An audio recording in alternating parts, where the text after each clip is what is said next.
আমরা 2 বছর পর্যন্ত পর আর কি ইন্ডিকেট করতে পারছি যে ও কথা বলে না, ওর স্পিচের সমস্যা। ডাকলেও কম শোনে, আই কন্টাক্ট ছিল না, কমান্ড ফলো করে না।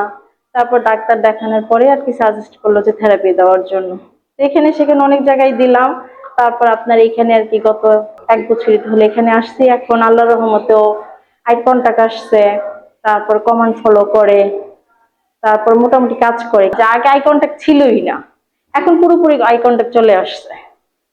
যে কোনো কিছুর দিকে তাকিয়ে দেখবে, ডাকলে সাড়া দিয়ে চোখে চোখ রেখে কথা বলবে, এগুলো চলে আসছে। অ্যাটেনশন, কাজের ক্ষেত্রে অ্যাটেনশনটাও আসছে।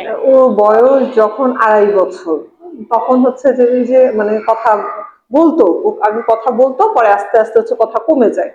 টাং মুভমেন্ট করে, হা করতে বললে করে, তারপর শেপ আনে, যেভাবে করে এইভাবে শেপ আনে। তারপর হচ্ছে যে আগে হচ্ছে আপনার এই যে টাটা, তারপর হচ্ছে সালাম দেয়া, এগুলো করতো না, হাত উঠাতো না, পয়েন্টও করতে চেত না।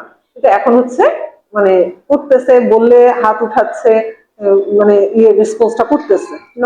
তো আগে কোনো কিছু জিজ্ঞাসা করলে বলতো না, এখন তো আল্লাহ রহমতে জিজ্ঞাসা করলে বলে। আর হচ্ছে আগে তো চেয়ারে বসতো না, এখন তো চেয়ারও সে বইসা মাশাআল্লাহ অনেক কাজই করে।